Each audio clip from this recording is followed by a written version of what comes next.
एक लड़की के साथ नाइंसाफी तब नहीं होती जब उसके साथ कोई गलत काम होता है, बल्कि उसके साथ नाइंसाफी तब शुरू होती है जब उसके पैदा होने पर यह कह दिया जाता है कि एक लड़की तो थी, दूसरी भी हो गई। उसके साथ नाइंसाफी तब शुरू होती है जब यह कह दिया जाता है कि तुम स्कूल जाकर क्या करोगी, तुम्हें तो दूसरे घर जाना है, स्कूल भाई को जाने दो। उस लड़की के साथ जब पड़ोस का लड़का पहली बार छेड़छाड़ करता है तब उस लड़की से ये कहा जाता है कि बेटी किसी से कहना मत, बदनामी होगी। नाइंसाफी उसके साथ तब शुरू हो जाती है।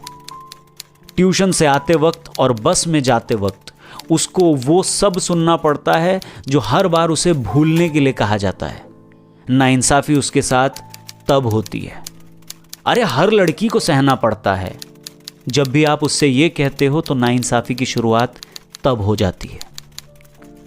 अरे वो कहता है तो तुम ही नजर फेर लो, तुम वहां से जाती ही क्यों हो, गलती तुम्हारी है, तुमने ही ऐसा किया होगा। जब जब ये बोला जाता है नाइंसाफी तब तब होती है।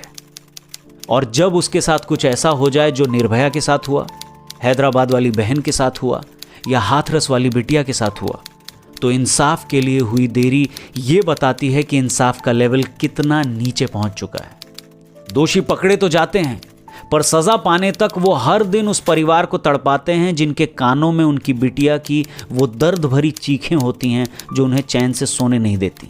कब तक हमारे सामने वही रूटीन चलता रहेगा कि प्रशासन ने जांच के आदेश दिए, सरकार ने आर्थिक मदद की घोषणा की, नेताजी अस्पताल मिलने पहुंचे और हम और आप सोशल मीडिया पर गुस्सा प्रकट करने के बाद अगले ही दिन ऐसी घटनाओं को भूल के आगे बढ़ जाते हैं। आखिर कब तक ये रूटीन चलता रहेगा? जब ये दरिंदे ये देखते हैं ना कि अदालतों में केस सालों साल चलते हैं, या जैसे हैदराबाद में पुलिस ने एनकाउंटर किया तो राजनीति की आड़ में लोग पुलिस पर ही सवाल खड़े कर देते हैं, या कई बार कुछ भ्रष्ट पुलिस वाले ही चंद पैसों के लिए केस दर्ज नहीं करते, वहीं से इन दुराचारियों की ताकत बढ़ती है। हाथरस वाली वो बेटी अब इस दुनिया में नहीं रही और उसकी ऐसी विदाई किसी से सही नहीं गई।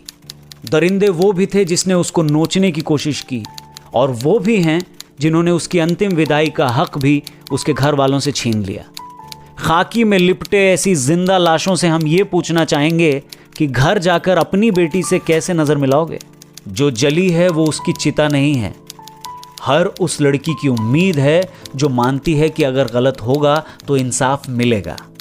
और ये उम्मीद हम भी करते हैं कि जल्द से जल्द इस घटना के दोषियों का ढंग से हिसाब किया जाए, चाहे दोषी सलाखों के पीछे हों या खाकी में, फिर चाहे गाड़ी पलटे या सीधी चलती रहे। जय हिंद।